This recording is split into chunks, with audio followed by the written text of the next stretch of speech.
hermanos, en esta preciosa mañana? ¿Cómo están? Quiero darle una ofrenda de palmas a Rey de Reyes antes de comenzar. Sea bienvenido cada uno de ustedes, familias representadas aquí, los que nos ven a través de las redes sociales. Sean bienvenidos también, esperamos que se gocen en este servicio. Aleluya. Vamos a darle toda honra y toda gloria a Rey de Reyes. Gracias, Padre, te damos en esta mañana, Espíritu Santo, porque sabemos que eres grande, eres bueno, Señor Jesús. Esta mañana queremos darte lo mejor de nosotros, en espíritu y en verdad. Gracias te damos, Rey de Reyes, en el nombre de Cristo Jesús. En el nombre de Cristo Jesús. Amén. Aleluya.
Déselo más fuerte al Rey de Reyes en esta mañana.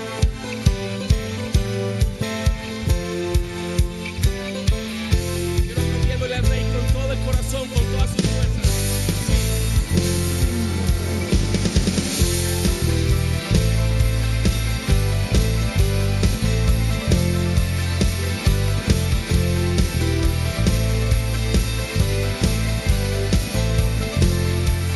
Hoy te adoramos, hoy te cantamos, a una voz decimos santo, santo Dios. Hoy nos unimos y nos unimos. Tu reino venga ahora a este lugar. Padre nuestro, eres santo, tú que habitas en lo alto. Hoy venimos a exaltarte a ti, como en el cielo. Adoramos solo a ti, como en el cielo. Tu voluntad haremos en la tierra como lo es en el cielo.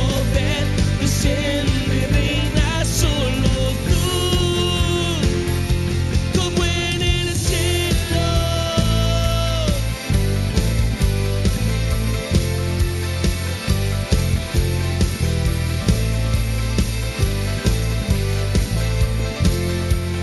Hoy te adoramos, hoy te cantamos. Gracias.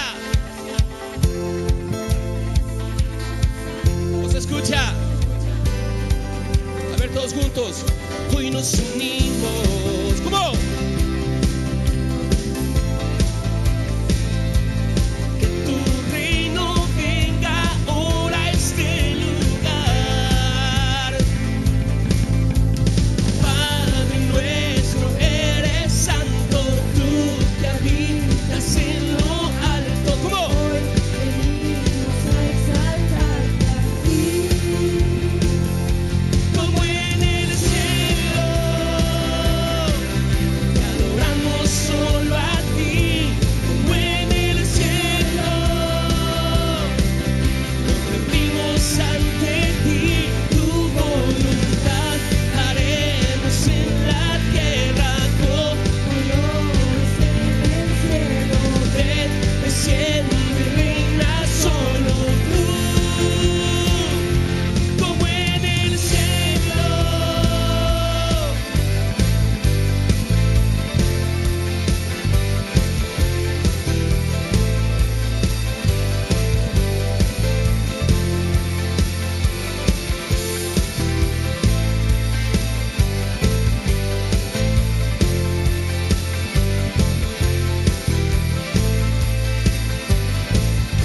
Con una sola voz todos juntos. Como en el cielo, te adoramos solo a ti. Como en el cielo, nos rendimos ante ti. Tu voluntad haremos en la tierra como lo es en el cielo. Ven, desciende, reina solo tú, como en el cielo.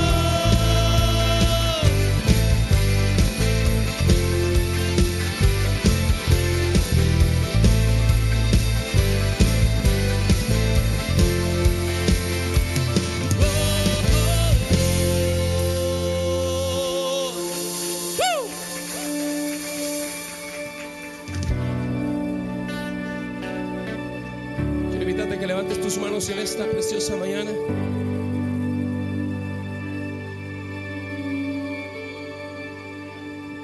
Te adoramos, Rey de Reyes.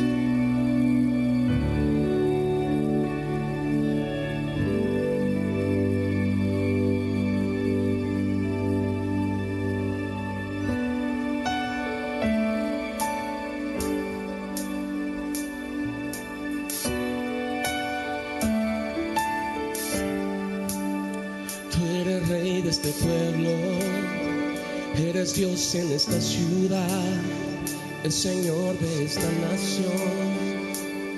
Eres Dios, eres nuestra esperanza, eres luz en la oscuridad, eres paz alcanzador, eres Dios. No hay otro como tú, no hay otro como tú. Grandes cosas vienen ya, grandes cosas Dios hará en este pueblo.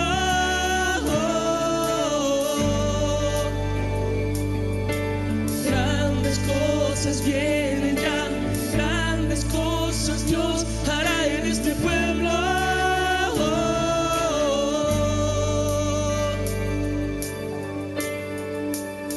Tú eres rey de este pueblo, eres Dios en esta ciudad, el Señor de esta nación. Eres Dios, eres nuestra esperanza, eres luz en la oscuridad, eres paz alcanzador, eres Dios. No hay otro como tú, no hay otro como tú.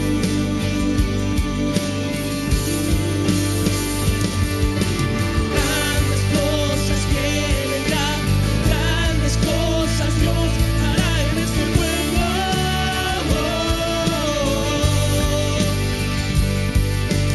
Grandes cosas vienen ya, grandes cosas Dios hará en este pueblo.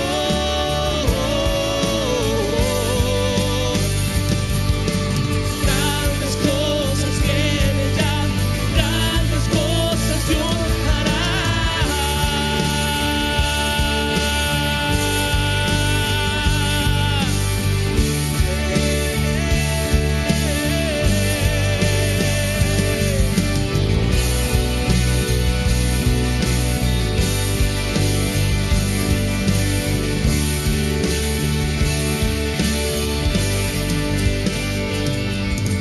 No hay otro como tú, no hay otro como tú.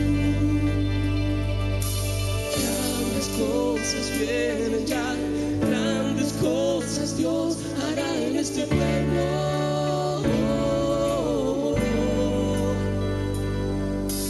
Grandes cosas vienen ya, Grandes cosas Dios hará en este pueblo.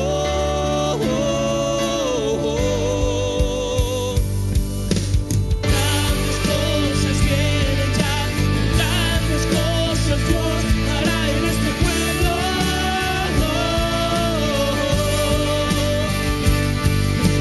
Grandes cosas vienen ya, grandes cosas Dios hará.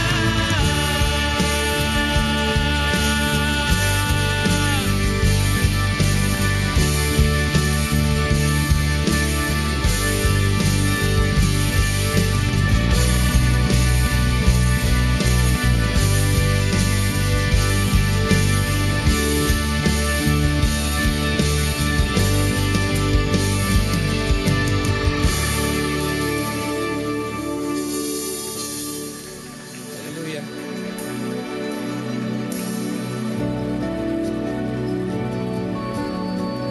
Eres grande, Espíritu Santo, eres grande, eres digno. Eres digno, Señor Jesús.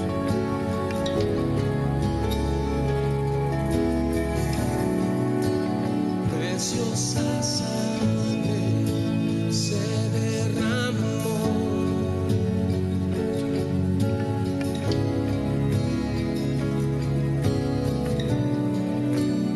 Preciosa sangre yo por amor.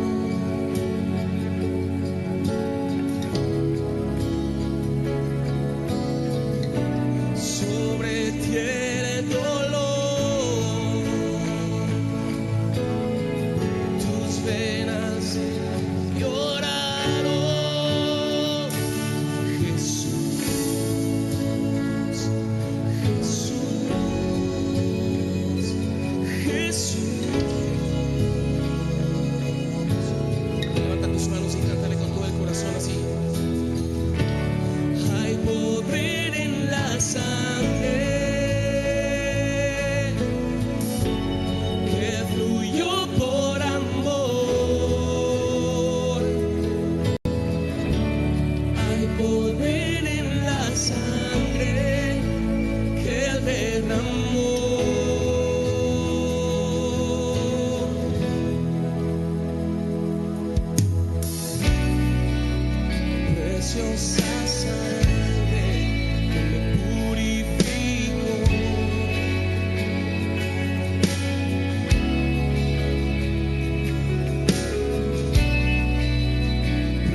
Rey de Reyes.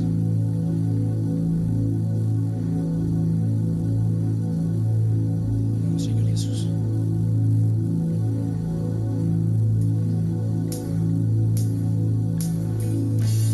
Tú eres el principio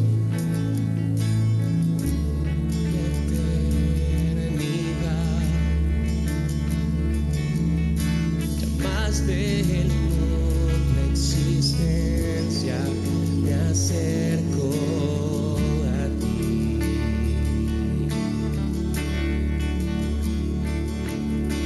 Moriste por mi fracaso, llevaste mi culpa en la cruz, cargaste en tus hombros mi carga, me acerco a ti. ¿Qué puedo hacer? ¿Qué puedo decir? Te ofrezco mi corazón completamente a ti.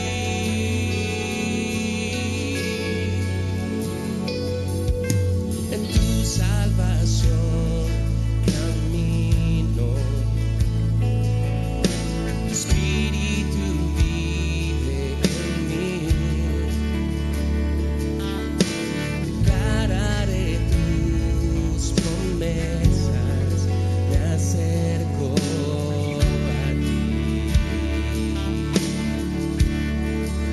¿Qué puedo hacer? ¿Qué puedo decir? Te ofrezco mi corazón completamente a ti. ¿Qué puedo hacer? ¿Qué puedo decir? Te ofrezco mi corazón completamente a ti.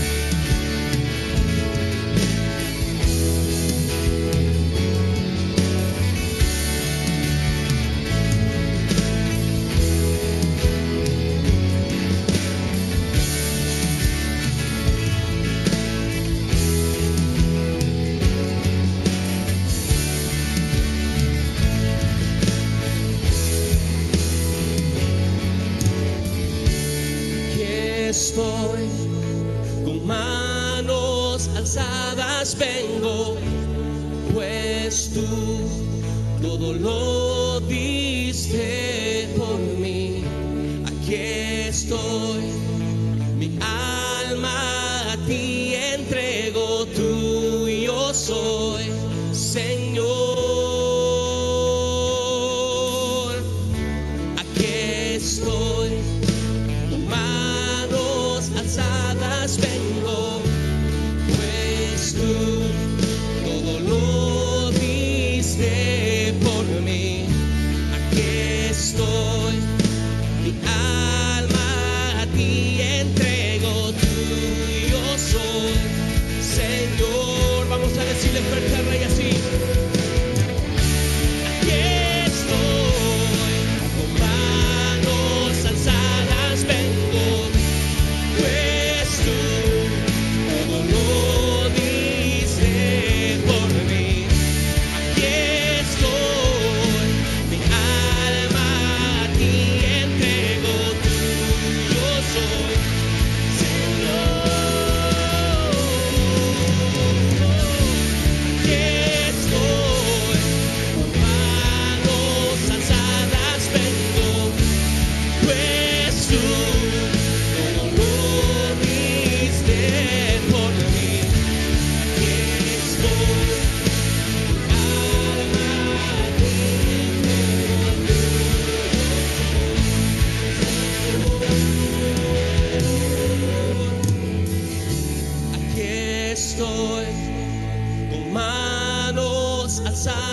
vengo, pues tú todo lo diste por mí. Aquí estoy. Alma te entrego, tuyo soy, Señor.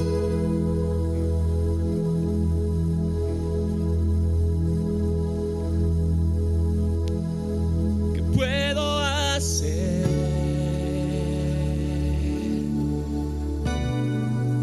¿Qué puedo decir?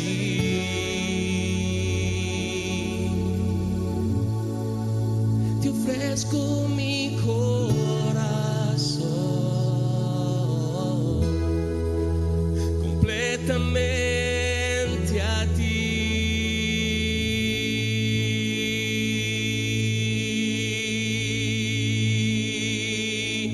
Aleluya. Dile una ofrenda de palmas al Rey de Reyes. Aleluya. Eres grande, Señor Jesús. Eres digno. Eres grande, Espíritu Santo.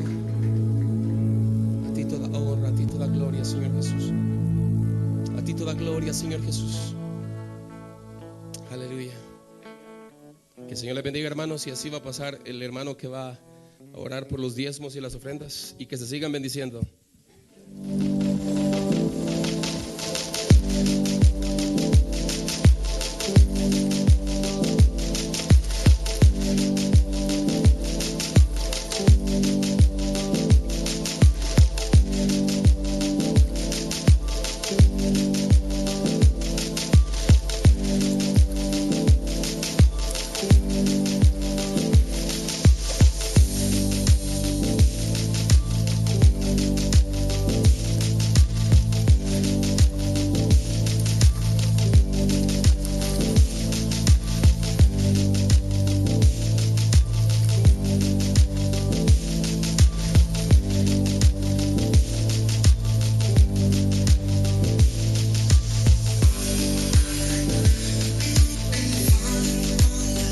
Hermanos, después que durante la semana del jueves aquí va, Dios nos ha bendecido, nos ha dado de todo.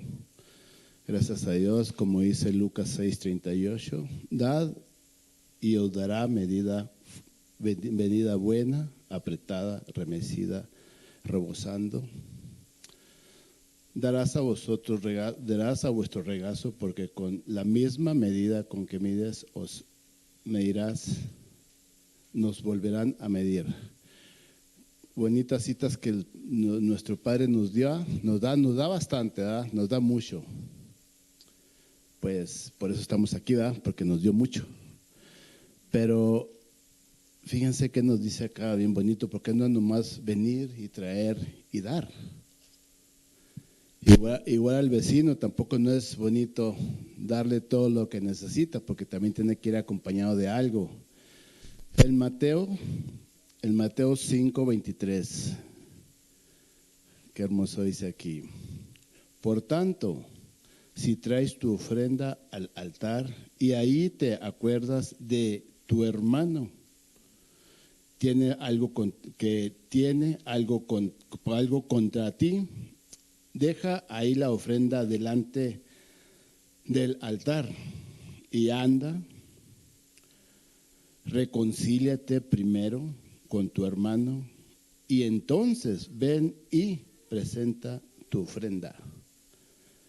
Como es claro nuestro Padre, ¿verdad? Que no nada más hay que traer, dar y órale, ¿verdad? De lo que Él nos da. También hay que presentar nuestra humildad. ¿Cuántas veces venimos enojados con la mujer que no le pusiste sal a los huevos o no le echaste azúcar al café, todo eso? O con el hermano estamos enojados, venimos con una actitud negativa. Hay que empezar, hay que entender todos nosotros que tenemos que venir con un corazón abierto. Para agarrar la sana doctrina necesitamos estar amplios, con una actitud, lo que es totalmente libre, porque si venimos aprisionados por algo que traemos en nuestro corazón, no vamos a agarrar la enseñanza del pastor, ni la que Dios nos da. Por lo tanto, necesitamos aprender de todos y cada uno de nosotros, ser humildes, ser sinceros, para que todos hagamos lo que tenemos que hacer, como dice aquí la palabra. A veces por cualquier cosita nos enojamos, por cualquier cosita echamos de contado, a veces decimos, mira, el pastor no predicó bien, mira, la hermana no me saludó, mira, el Señor, mira, X. Vamos dejando eso, hermanos, somos un cuerpo, somos hijos de Dios. Necesitamos, como dice el dicho, ponernos las pilas y entender que la salvación no es un juego. Y ahí viene también la de nuestros hijos, nuestra familia y las personas que nos conocen, vecinos, compañeros de trabajo, patrones, porque Dios da en abundancia para que repartamos base a lo que Él nos da, base a nuestro corazón. Y si tenemos un corazón duro, pues vamos a tener problemas con nuestro Padre, porque es el único que nos puede enseñar. No hay nadie más, hermanos. Vamos a orarle a nuestro Dios. Padre Santo, gracias por una mañana más que nos das a todos nosotros, Señor. Ayúdanos, enséñanos a ablandar nuestro corazón para aprender de tu palabra, para que tu enseñanza, Señor, sea próspera para los que nos rodean, nuestra familia principalmente, nosotros, Señor, para poder ser dignos de ti, Señor, para poder levantar la cabeza y verte de frente, no escondernos como lo hacen muchos que caminan con la cabeza baja. Enséñanos, Señor, a dar tus diezmos de corazón, pero que venga atrás el perdón, las disculpas, que todo esté bien con nuestros semejantes. Principalmente en nuestra iglesia, Cristo Jesús, porque base a ella, Señor, base en eso, caminamos durante los días que tú nos das y nos bendices. Bendícenos a todos y cada uno de nosotros, conforme sea tu voluntad, Cristo Señor. Gracias. Hermanos, pasemos a dar nuestros diezmos de corazón, ya arreglando toda rencilla que hemos tenido durante la semana, durante los días, inclusive en este ratito. Le pasamos a nuestro pastor el derecho que tiene aquí.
Vamos a abrir la palabra de Dios de vuelta al libro donde estamos, la carta a los Colosenses.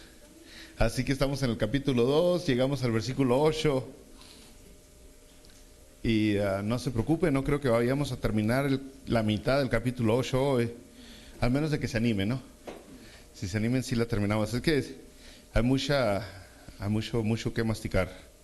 Colosenses capítulo 2, el versículo 8, lo leemos rápidamente. Estoy en Reina Valera 1960 y dice la palabra de Dios así: mirad que nadie os engañe por medio de filosofías y huecas sutilezas, según las tradiciones de los hombres, conforme a los rudimentos del mundo, y no según Cristo. Bueno, vamos a darle rápido, ¿ok? La advertencia, yendo a Colosenses capítulo 2, Versículo 8, el primer pedacito dice, mirad que nadie os engañe. Ahí donde dice, mirad que nadie os engañe, ahí está, es de esas palabras donde se tiene que ir uno rápido a interpretarlo. Es la palabra silagogón, y esa palabra que significa engañe fue traducida como de la palabra silagogón, y es una palabra que significa en realidad que nadie te tome cautivo, prisionero. Cuida que nadie te tome cautivo, que nadie te tome cautivo. Y la manera en que toman estas personas medio de la filosofía cautivo a alguien es a través del engaño. Entonces, esa es una advertencia, aguas, porque ya que te agarran con filosofías, con ideas en tu cabeza, es bien difícil sacarte de ahí. Así que ten cuidado que no te agarren cautivo. Y luego dice por medio de filosofías, y ahí nos tenemos que atorar otra vez en filosofías, brothers. Filosofías es una palabra griego, lógicamente. Acuérdense, el Nuevo Testamento fue escrito en griego, y son dos palabras en una. Filo, si usted se acuerda, la semana pasada hablamos, es de fileo. Fileo es amor, una amistad un amor hacia una amistad, un amor lo más humanamente posible. Eso es fileo, ¿no? Entonces, Sofía, la segunda palabra de filosofía, la primera es amor, Sofía es sabiduría. Entonces diríamos amor a la sabiduría, y eso es lo que exactamente es filosofía, amor a la sabiduría. Amor a la sabiduría. Ahora ya le doy una explicación de qué es filosofía más en términos de nosotros. Y son ideas, las filosofías son ideas de cosas fundamentales en nuestra vida, ideas sobre la existencia, ideas sobre el conocimiento mismo, ideas acerca de valores. Son ideas, eso es lo que son filosofías. Ideas, pero ideas fuertes, impregnadas en las cabezas, en las sociedades. Ideas que logran que el mundo dé vueltas verdaderamente. Y eso es la filosofía. Entonces, cuando nosotros, desde que nacemos, en cualquier parte del mundo que nacemos, nosotros adaptamos las filosofías del lugar donde estamos, las ideas del lugar donde estamos. Pero cuando nosotros llegamos a la palabra de Dios, debemos de tener mucho cuidado de llegar a la palabra de Dios con una mente abierta, con una mente dispuesta a que la palabra de Dios le enseñe a uno, no buscando cómo justifico las filosofías que ya tengo. Es lo que las sectas han hecho. Las sectas de repente han dicho en sus filosofías, si Dios es bueno. Estoy más o menos metiéndome a la mente filosófica de algunas de las sectas que andan tocando puertas. Si Dios es bueno, ¿por qué haría el infierno? No pueden ser las dos cosas. Yo no creo que Dios pueda ser bueno y hacer el infierno a la misma vez. Entonces, o no es bueno o el infierno no existe. Abrazando esa idea, se van a la palabra de Dios, buscan y buscan y buscan hasta que encuentran algún lugarcito o alguna manera ya sea forzada, torcida, de poder reforzar la idea que tuvieron antes de haber ido a las Escrituras. Entonces, es una muy mala manera de acercarse a las Escrituras, con una mente ya preprogramada, ya más bien buscando las Biblias para que sea una excusa de lo que yo creo. Y es por eso que se tuercen, es una de las razones por qué se tuercen tanto los versículos. Porque, y usted va a oír seguido que la gente cuando lea toda la Biblia dice, es que la Biblia no dice lo que dice, dice otra cosa. Y ahí estamos en ese rollo, ¿no? Pero volviendo otra vez a mirad que nadie os engañe por medio de filosofías y huecas sutilezas. ¿Sabe que en el siglo XIX nos voltearon la tortilla bien fuerte? Porque los cristianos por siglos han predicado aguas con las filosofías, aguas con las filosofías. Ten cuidado con esas ideas que vienen de allá afuera, porque tienes que compararlas a la luz de la palabra de Dios. Pero en el siglo XIX, una escuela liberal, teológica, dijeron, exclamaron, expresaron a pulmón abierto que la iglesia cristiana estaba corrompida por la intrusión griega, filosófica griega, en nuestra manera de interpretar la Biblia. Entonces, usaron de evidencia el consejo de Nicea o de Nicea en el siglo XIV, y dijeron que en el siglo XIV el consejo de Nicea, cuando se hace la declaración apostólica, en ese momento ellos usaron filosofía griega para poder describir a la Trinidad y a Jesucristo. O sea, las categorías que usaron para describir a nuestro Señor Jesucristo son sacadas de la filosofía griega. En el Consejo de Nicea se aceptó, por ejemplo, de Jesucristo para describirlo como el Homo Ousios. Exactamente, Homo Ousios está diciendo de la misma esencia que Dios. Jesucristo es Homo Ousios, es de la misma esencia que Dios Padre. Entonces, no cuenta, es filosofía griega, y dijeron ellos, necesitamos liberarnos de ella. Necesitamos erradicar nosotros cualquier tipo de influencia filosófica griega que haya en la palabra de Dios. Ahora, si nosotros vamos a la palabra de Dios en 2 de Pedro capítulo 2, versículo 2, otro versículo fácil de aprenderse, 2 de Pedro capítulo 2, versículo 2, y muchos seguirán sus disoluciones, por causa de los cuales el camino de la verdad será blasfemado. Es una advertencia que está por todos lados en el Nuevo Testamento. Muchos seguirán sus disoluciones. ¿Qué quiere decir eso? Que eso que dijeron en el siglo XIX ha tenido un impacto hasta el día de hoy tremendo, negativo en nuestras iglesias. Por decirle así corto, han rechazado el estudio sistemático de la palabra de Dios y la predicación sistemática de la misma. Usted me dice, ¿qué quiere decir? Es lo que varios de ustedes me han dicho. Varios de ustedes se acercan y me dicen, pastor, es que como usted predica, no predican en tal iglesia y en ninguna iglesia. Esa predicación es una predicación sistemática de la palabra de Dios. Palabra por palabra, verso por verso, libro por libro, que me diga la palabra de Dios lo que la palabra de Dios me quiere decir. Entonces ellos no le hacen así, prefieren agarrar el paquete todo, leerlo todo y guiarse por emociones, por sentimientos y decir, yo creo que quiere decir esto. Es más o menos la idea como cuando usted le dice a su esposa, mi amor, ¿estás enojada? Y su esposa, con toda su actitud, como es ella, le dice, ¡no! Y usted dice, no está enojada. No está enojada. Entonces le estamos sacando el contexto totalmente, le estamos sacando todo el significado y simplemente estamos diciendo lo que queremos que diga la palabra de Dios. Entonces, yo le digo a ustedes, brothers, ¿sabía usted que el Nuevo Testamento fue escrito en griego? Y estamos hablando de filosofía griega.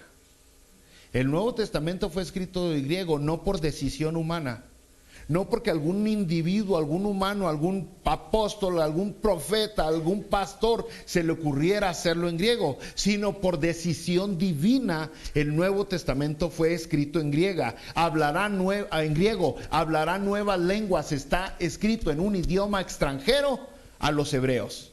El Nuevo Testamento.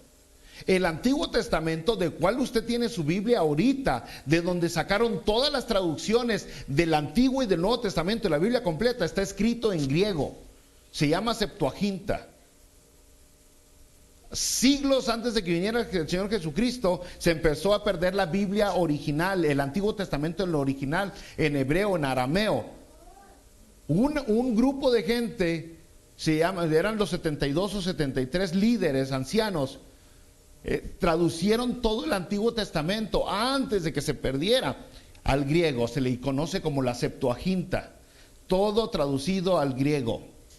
Se pierde todo, guerras, invasiones, hambres, todo lo que pasó con los hebreos. Lo único que queda es el Antiguo Testamento en griego, Nuevo Testamento en griego. Los críticos de la palabra de Dios desde el siglo VI, el siglo VI, empezaron a atacar la palabra de Dios. Estos críticos liberales empezaron a decir, es que la Biblia es corrompida, no dice lo que dice, porque está en griego. Bueno, hace unos años atrás, por decisión divina, encontraron unos rollos, los que se conocen los rollos como el Mar Muerto o de Qumran, escondidos en una cueva del Antiguo Testamento, escritos en su original hebreo y arameo. Y los críticos decían, es que lo que está escrito en el griego no es lo que decía en el hebreo y en el arameo, es diferente porque están influenciados por la cultura. Cuando se encuentran los rollos de Qumran, los comparan con el griego y sabe que eran lo mismo, son lo mismo, no hay diferencia. Rollos escritos siglos antes del Señor Jesucristo, comparado con los rollos que tenemos hoy en griego del Nuevo Testamento, eran lo mismo y son lo mismo. Y luego me dice, no es cosa divina, es cosa divina. Dios preserva su palabra y Dios decidió escribir su palabra en el idioma griego. Y es cosa de aferrarse a eso, está escrito en griego.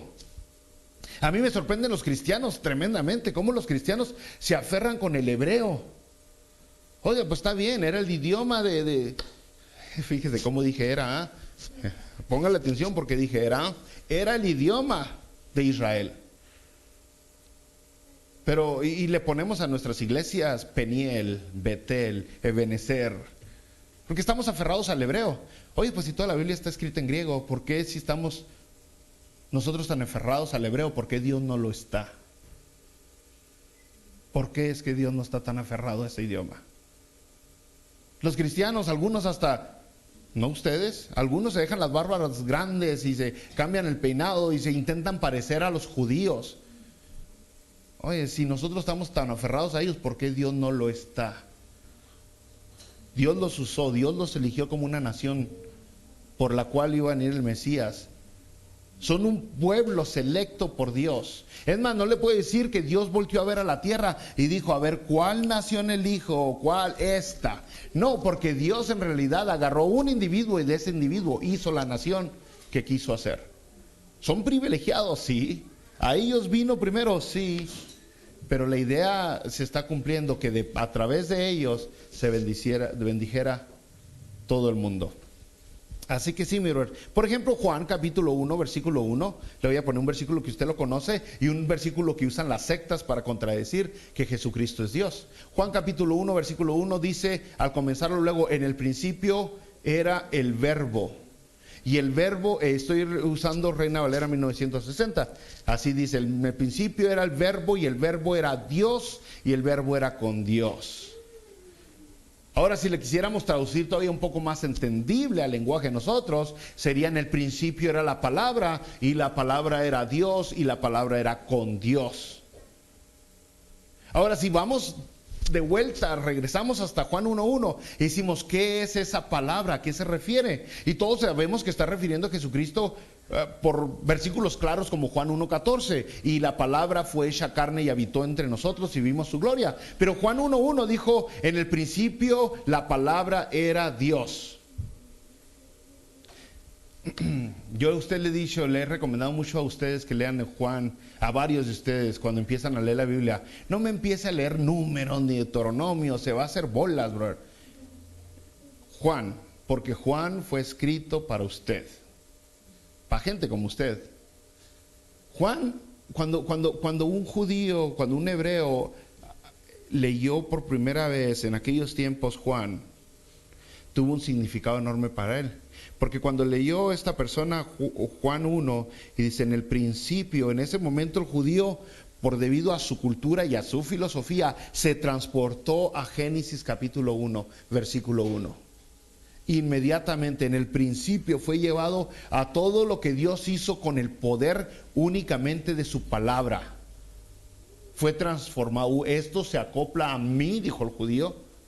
Cuando el griego o el helenista, la otra vez vi a una hermana que le decía a los grecorromanos, cuando los de la cultura grecorromana, si alcanza eso, leyeron la Juan 1:1 y leen que dice, en el principio, acuérdense que ellos lo leyeron en su idioma, en el principio era el Logos, en el principio era Logos. La palabra logos, que es traducida verbo y que es traducida palabra, esa palabra logos tiene un significado enorme y es sacada literalmente de la filosofía griega, la palabra logos. Tiene un significado tremendo, enorme, gigantesco. Sócrates, Aristóteles, Platón, todos los grandes filósofos griegos le dan un significado tremendo a la palabra logos. Es que para la filosofía griega esa palabra es la razón, es la explicación, la razón de que, la razón de todo, el motivo de todo, la explicación de por qué existe todo. Es una razón divina individual dentro de la filosofía griega de qué es la palabra logos. Está hablando de un ser trascendente dentro de la filosofía de Aristóteles, de Platón. Está diciendo hay un ser trascendiente. Es una verdad inmutable, logos. Es algo, es alguien que está por encima de la creación y está desde antes de que fuera la creación. Entonces usted puede entender cuando los filósofos, cuando los griegos, cuando toda aquella criatura leyeron Juan 1:1, estaban lógicamente entendiendo el logos es Jesucristo. El logos es Jesucristo. Así que, ¿se fijó por qué nos voltearon la tortilla? Las sectas que dan vuelta ahora. ¿Sí entendió por qué nos voltearon la tortilla? Que nos dicen, ustedes están usando filosofías. Sí, pero no son filosofías humanas. Son filosofías divinas. En Romanos capítulo 1, creo que es el versículo 19 de Romanos, dice la palabra de Dios que a todo humano se le reveló desde la creación, desde el principio, a través de cosas que se ven, quién es Dios. A todo ser humano. Y dice, por lo cual quedan sin excusa. Entonces no importa en qué parte del mundo viva, no importa de qué cultura sea, no importa de qué altura sea, de qué color de piel tenga, no importa en qué época de la historia humana viva, desde que nació supo que existía Dios. Todos, de hecho ahorita lo que tienen que hacer las escuelas y lo están haciendo las universidades, los colegios y muchas high school, es enseñarle lo contrario a la gente, cambiarle el pensamiento, porque todo el mundo crecemos sabiendo que existe Dios y ahora hay que reenseñarle algo con lo que nació sabiendo. Así que acuérdense en lo que estamos, brothers. Cuidado con las palabras filosóficas, porque yendo al tiempo de hoy, y debido a que no tenemos mucho tiempo, así es como atacan estas personas con su filosofía al cristianismo. Le voy a poner nomás 2 puntos ahorita rapidito. Primero, 2 puntos nomás porque ustedes se me agüitan cuando duramos mucho. Okay. Y no le aseguro que sean rapiditos, pero ahí le van 2 puntos. Primero le van a decir que las palabras no tienen significado. Las palabras no tienen significado y usted y yo sabemos que las palabras sí tienen significado. Pero lo que hoy están enseñando en las escuelas es las palabras no tienen significado. Y si quiere, quédese, pregúnteme después si le enseño los escritos, los libros que estoy leyendo en las clases de comunicación y de informática, y va a darse cuenta usted cómo se oponen a la palabra de Dios. La segunda cosa, le van a decir que la moralidad no tiene un absoluto. La moralidad no tiene un absoluto. Ambos son pensamientos filosóficos. Las palabras no tienen un significado, la verdad no es absoluta. Segunda de Timoteo capítulo 4, versículo 3 y versículo 5. Porque vendrá tiempo cuando no sufrirán la sana doctrina, sino que teniendo comezón de oír, se amontonarán maestros conforme a sus propias concupiscencias, y apartarán de la verdad el oído, y se volverán a las fábulas. Pero tú, sé sobrio en todo, soporta las aflicciones, haz obra de evangelista, cumple tu ministerio. Más o menos, entonces, lo que dije ahorita era como el otro dicho que allá en mi rancho decían, a aquellas personas que no tenían honor, ¿se acuerdan? O que no tenían palabra, les acaban diciendo, pues las palabras se las lleva el viento. Aquellas personas que dicen, sí voy y no van, ¿se acuerdan? Pero el pensamiento contradictor que contradice a la noción de la Biblia, el pensamiento que contradice lo que Dios dice, que le dice, es que eso que dice no dice, dice otra cosa, empezó mucho antes del siglo XIX, bros. Siglos, miles de años antes del siglo XIX. De hecho, comenzó en Génesis capítulo 3, versículo 1. Contradecir lo que la palabra de Dios dice. Génesis capítulo 3, versículo 1 dice así: pero la serpiente era astuta,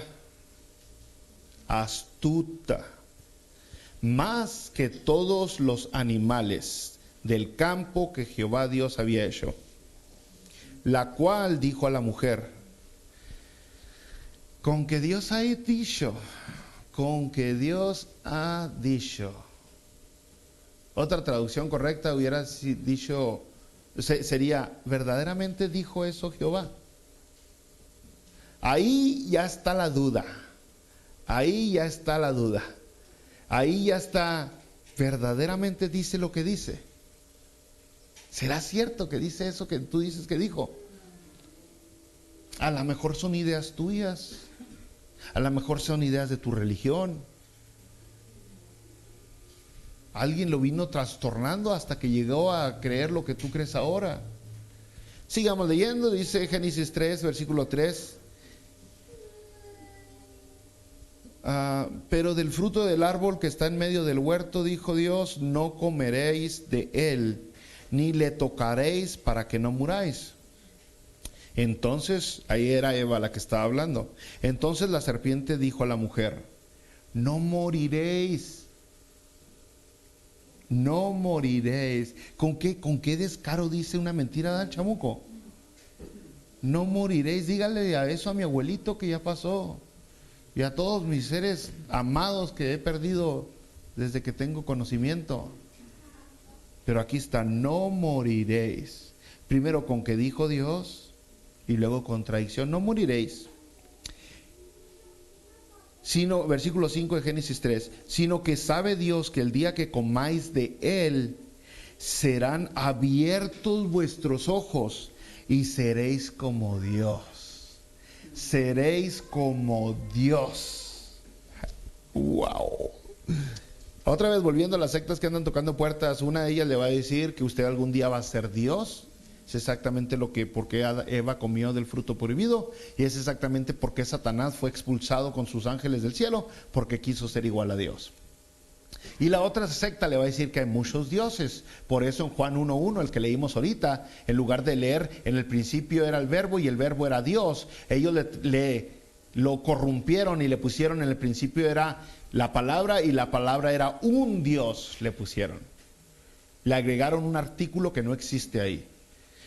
Le pusieron en el principio era un Dios, señalando que hay muchos dioses. Y de hecho cuando usted le dice aquí está Jesucristo es el Señor, ellos le van a decir luego hay muchos señores inmediatamente. Pero el asunto es de que intentan con sus ideas raras, bro, meterle a usted pensamientos como que hay inestabilidad en el idioma, en la manera de comunicarse. Por lo tal las palabras no tienen significado. O sea, lo que quieren decir es que lo que significa algo para ti, para mí significa algo diferente. Y por eso no podemos nosotros decir que la Biblia dice lo que dice. Le voy a mencionar uno de estos hombres, se llama Anthony Freeman, uno que tristemente él solo se llamaba cristiano, tristemente. Y escribió un libro, el libro se llama Dios en nosotros, un caso de humanismo cristiano.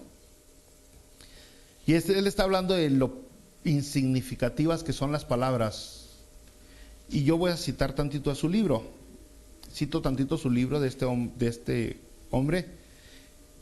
Y él usa Isaías capítulo 44 para escribir en su libro y dice así.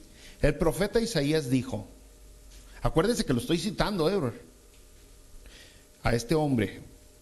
El profeta Isaías dijo, los que hacen ídolos no son nada, y los que adoran lo hacen en vano. Isaías 44, versículo 14, dice, escrito por Isaías, corta cedros y toma cipres y encina, que crecen entre los árboles del bosque, planta pino que crece en la lluvia. De él sirve luego el hombre para quemar y toma de ellos para calentarse, enciende también el horno y cuece panes. Hace además un dios y lo adora, fabrica un ídolo y se arrodilla delante de él. Parte del leño quema en el fuego, con parte de él come carne, prepara un asado y se sacia. Después se calienta y dice, oh, me he calentado, he visto el fuego. Y hace del sobrante un dios, un ídolo suyo. Se postra delante de él, lo adora y le ruega diciendo, líbrame porque mi Dios eres tú. Sigo citando a este hombre. Isaías no se dio cuenta qué tan parecido es él a este pagano que él estaba describiendo. El que adora ídolos construyó sus ídolos con madera, pero Isaías hizo su ídolo con palabras. Esa es la única diferencia. ¿Entendió? Y eso es lo que enseñan en las escuelas. Primera de Corintios capítulo 2 versículo 13. Lo cual también hablamos, no con palabras enseñadas por sabiduría humana, sino con las que enseña el Espíritu, acomodando lo espiritual a lo espiritual. Es a donde lo quieren llevar, brother, a una inestabilidad donde ya las palabras no significan nada. Le quieren robar, le quieren quitar lo que ya tiene. Es como que quieren que usted se siente en una rama del árbol y después la corte la rama. Son influencias que no son divinas. Y sabe que no hay lógica. No usan la lógica. ¿Se acuerda que le dije? La segunda cosa que van a hacer es quitarle la verdad absoluta. De ahí nos podríamos extender 2 días hablando de la verdad absoluta, pero nomás voy a usar una cosita. Una cosita. La verdad absoluta tiene lógica. Yo muchas veces he usado la palabra lógica aquí. Y usted ha usado la palabra lógica. El asunto de rollo de la palabra lógica es que muchos de ustedes ya no saben lo que la palabra lógica significa. O no entienden cómo alguien obtiene lógica. Y hemos dado varios ejemplos. Pero sabe que hay leyes de lógica. Hay leyes de la lógica.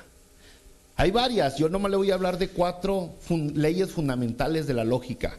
La ley de la identidad, la ley de la contradicción, la ley del tercer excluido y el principio de razón suficiente. 4 leyes de la lógica importantísimas, pero que ellos están quebrando constantemente con todas sus ideas y filosofías que están metiendo hoy. Así como necesitan quebrar las leyes de la física para poder asumir cómo fue creado el universo y la tierra, así están quebrando las leyes de la lógica para decir que usted no es lo que cree que usted es y que usted puede ser lo que le dé la gana hacer. La ley de la identidad, por ejemplo, establece que A es A A es A. Si algo, por ejemplo, si una manzana es una manzana, es una manzana. Lo que quiere decir es que tiene naturaleza de manzana, tiene esencia de manzana, tiene características de manzana. Reconocemos nosotros que es una manzana al observar sus características. Esa es la ley de la lógica, la ley de la identidad, la primera ley. A es A. Y por más de que te esfuerces es decir que es naranja, sigue siendo manzana. ¿Entiende?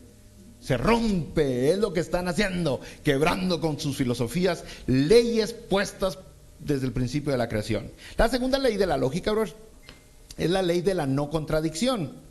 La ley de la no contradicción es que es una declaración que dice que no puede ser al mismo tiempo falso y verdadero.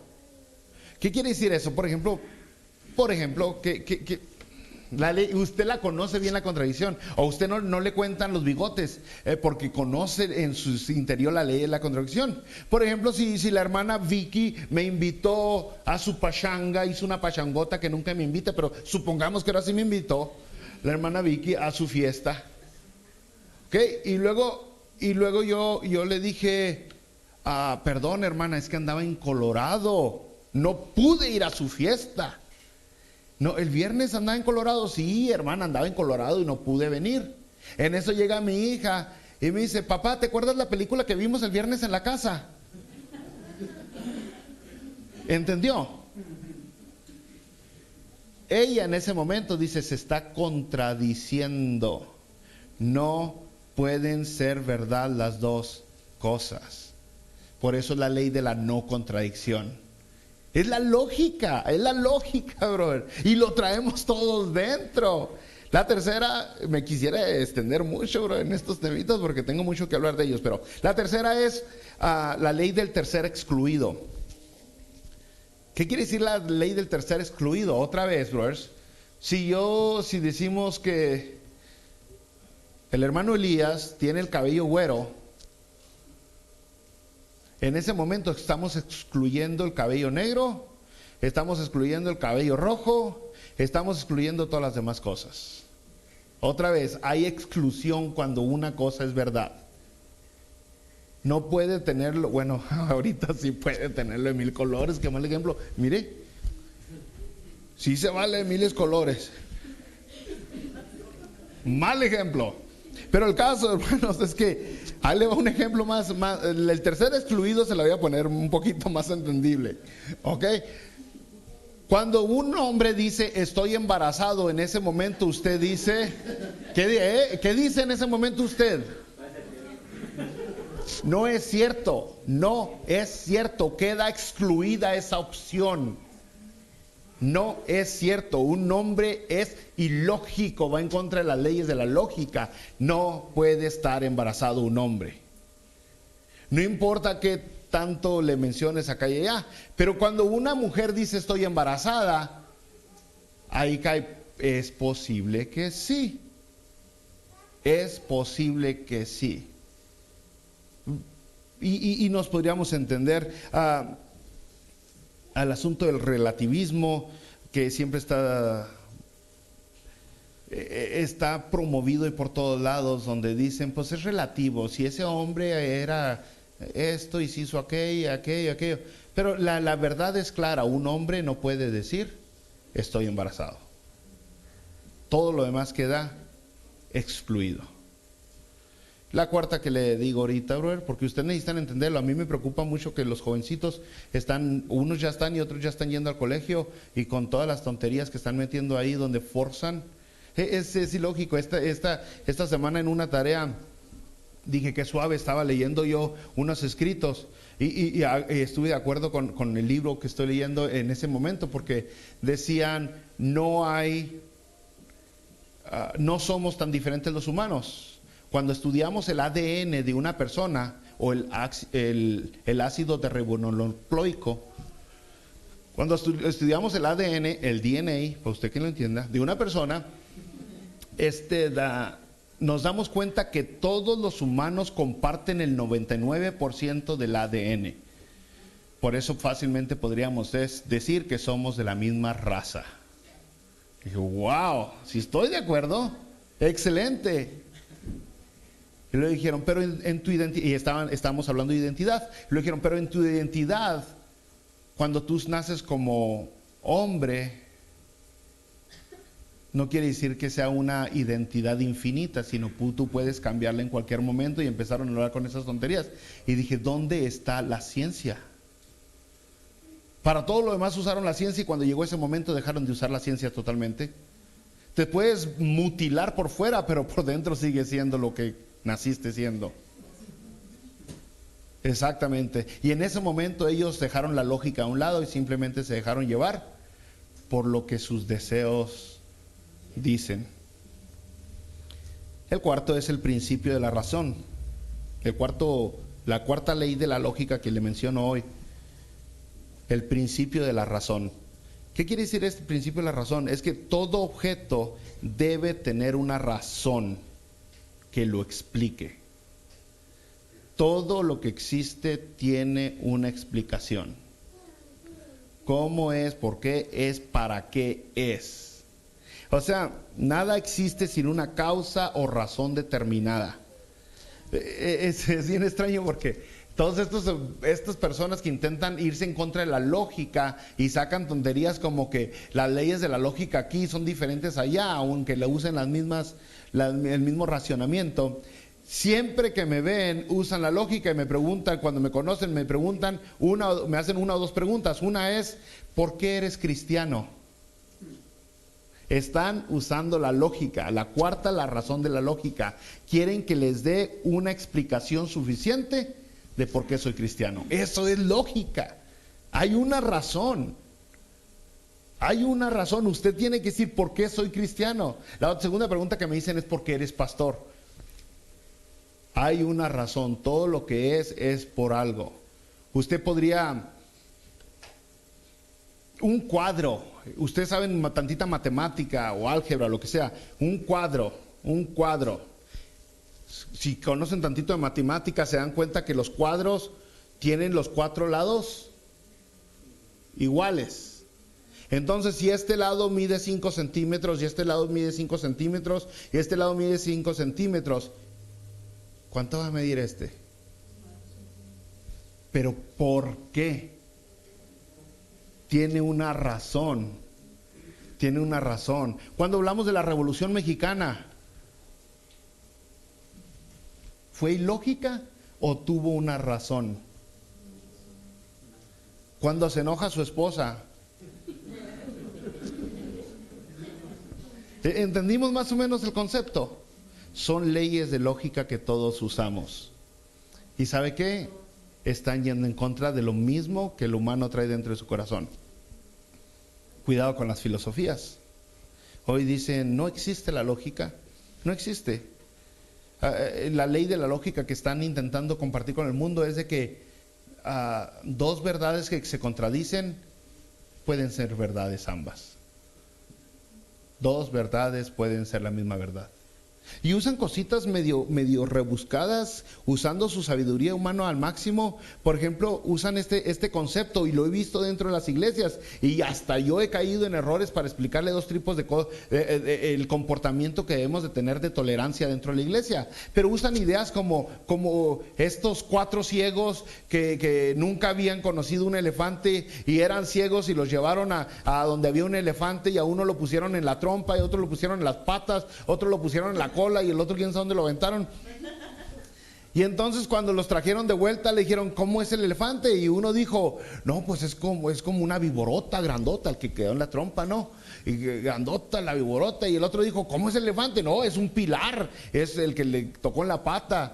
Y cada uno dio una explicación diferente de lo que era un elefante. Todos dijeron, todos tienen razón. Es la lógica que están usando hoy. Y van a convencer a un montón de gente. Van a convencer. Y entonces llega el punto donde uno de los dichos más grandes que yo aprendí desde que llegué a este país, y que ahora veo cuáles son sus raíces, que son en contra de la palabra de Dios, es: todo depende desde la perspectiva de donde lo veas. Y eso es buscando tolerancia, donde uno dice, ok, tranquilo, aguántese, tranquilícese.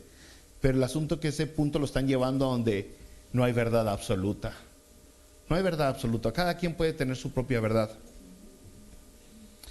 Volvamos a la palabra de Dios, segunda de Pedro capítulo 2, versículos 17 y 19, dice la palabra de Dios. Estos son fuentes sin agua. Y está hablando de los falsos maestros, falsos profetas, falsos, ¿no? Estos son fuentes sin agua y nubes empujadas por la tormenta, para los cuales la más densa oscuridad está reservada para siempre. Pues hablando palabras infladas y vanas, seducen con concupiscencias de la carne y disoluciones a los que verdaderamente habían oído de los que viven en error. Concupiscencias, ahí me detengo. Esa es la razón, no quiero que se me olvide, el por qué sacar otras filosofías. Yo le digo, la ley de la lógica, tiene uno que preguntarse por qué. ¿Por qué lo hacen? ¿Por qué? El asunto está sus propias concupiscencias.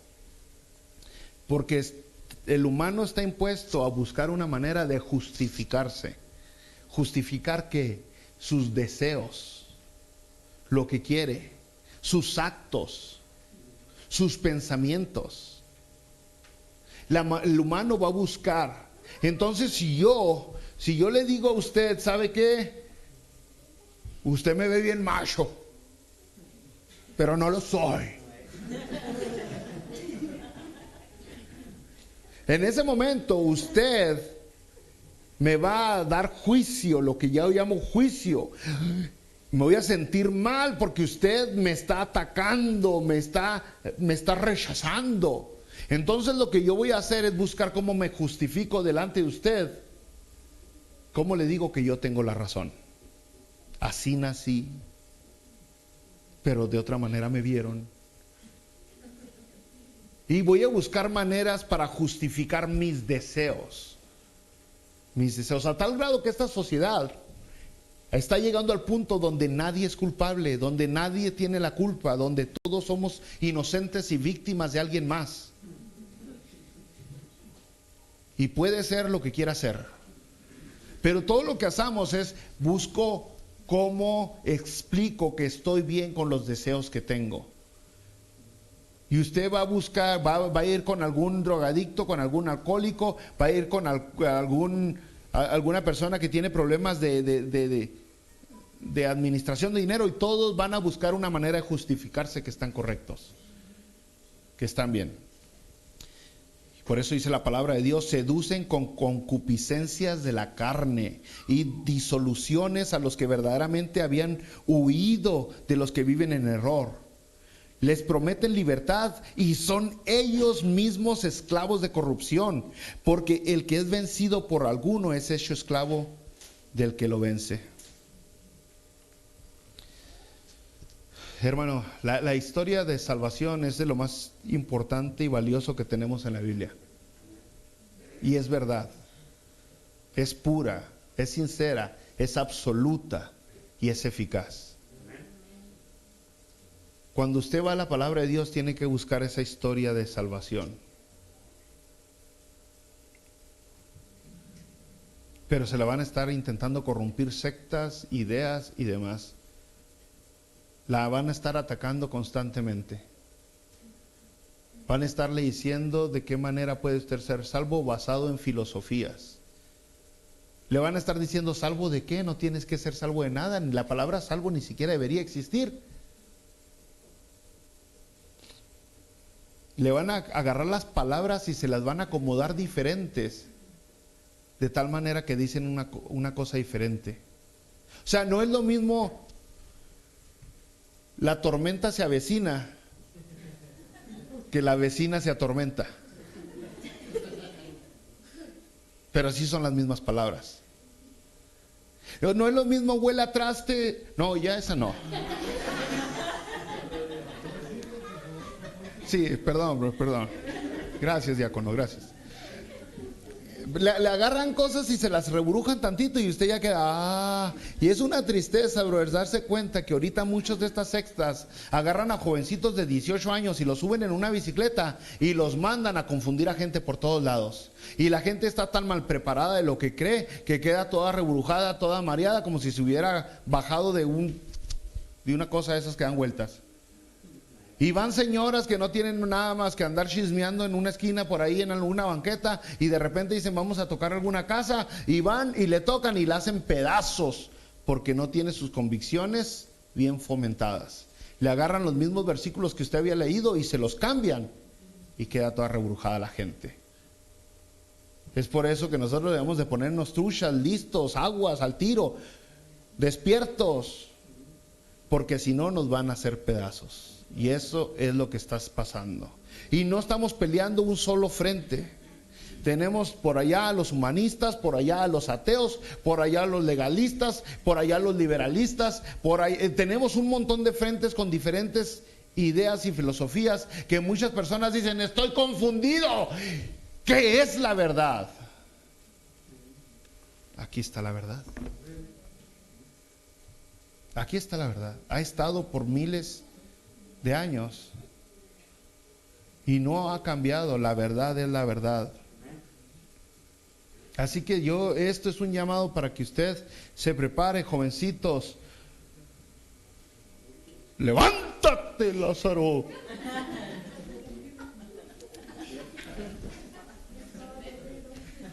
Lázaro, Álvaro, vas al colegio. Ya mero. Odali, ya mero vas al colegio. Enzo, en unos 10 años va al colegio. Kaori, Emiko, Adrián, Chanet, Nimsi, Nimri van al colegio.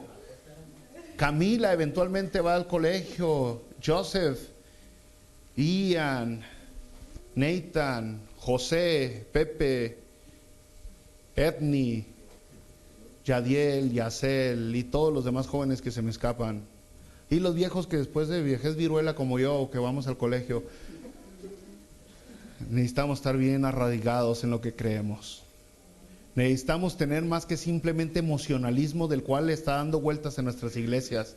Necesitamos buscar esencia. Necesitamos ir y decir, ok, yo no me conformo con emocionalismo. No me conformo con que vaya y me digan, usted es grande, usted es excelente, usted es poderoso, usted es exitoso, usted puede más, usted levántese. Hay profecía para su vida. Va a tener éxito, va a tener dinero, va a tener carros, va a tener casa. Usted necesita más que esas mentiras.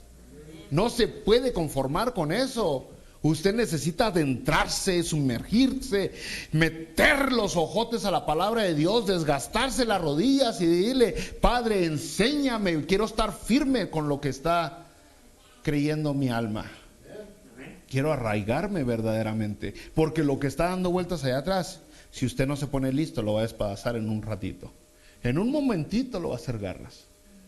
En esta iglesia hemos tenido gente, yo me acuerdo bien clarote de esta mujer que vino y estuvo aquí 2 días, 2 servicios o 3, y luego algún día me habló en el pasillo y me dijo, pastor, predica bien bonito. Nunca me había tocado nadie que predicara como usted, pero tristemente le tengo que decir que ya me voy a buscar otra iglesia. Y dije, otra vez se portó mal uno de los brothers aquí. No es nuevo, no. Y le dije, ¿por qué? Dije, la hermana Vicky.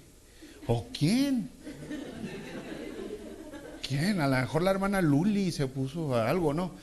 Y me dijo, no, pastor, es que me voy. Y así me dijo, fíjese, así me dijo, me voy porque usted no tumba.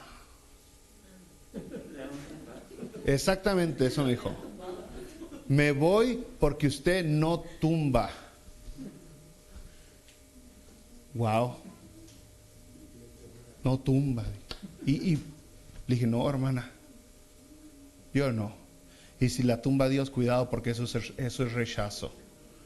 Así le dije. Todas las veces que usted lee en la palabra de Dios que Dios tumbó a alguien, es porque lo rechazó. Ninguna vez en la palabra de Dios usted va a ver que Dios tumba algo o a alguien cuando lo está aceptando. siempre es por rechazo. Esa es la verdad absoluta, porque es la verdad que Dios me ha dado. Y no puedo usar la Biblia nomás cuando me conviene, la tengo que usar siempre. Y si se va a ir, váyese, pero deje el diezmo. Esa no le dije, ¿no? No le dije eso, ¿no? Ya. ¿Acaso, hermanos, que ya nos pasamos el tiempo? Ya nos pasamos el tiempo. Pero, brothers, usted métase, no puede nomás tener emocionalismo para su religión, para su creencia, para su fe. Necesita tener fundamentos. Busque los fundamentos. No alcanzamos a llegar. El versículo, no, pues le dije ni a la mitad del versículo A. No, pero ya se pasó el tiempo. Hermanos, estamos en cosas serias. No se conforme con poco. No se conforme con dulces. Busque alimento sólido. Vamos a orar. Padre, gracias por este pequeño mensaje, este principio de Colosenses, Señor, 2:8, donde estamos viendo donde con filosofías y huecas y sutilezas nos intentan agarrar cautivos, prisioneros, abrazar con esos engaños. Y no, Señor, que no suceda más. No permitas que la pereza, la flojera, las pocas ganas de sumergirse en su palabra provoque que hermanos caigan más en estos engaños de estas personas por todos lados. Sino, Señor, danos la motivación que necesitamos para escudriñar, para buscar fundamentos, las oportunidades, la capacidad mental para poder absorber y retener las verdades que tú nos enseñas en tu Biblia. Y de esa manera poder nosotros influenciar la vida de ellos, evitando que ellos influencien la vida de nosotros. En el nombre de nuestro Señor y Salvador Jesucristo te lo pido. Amén.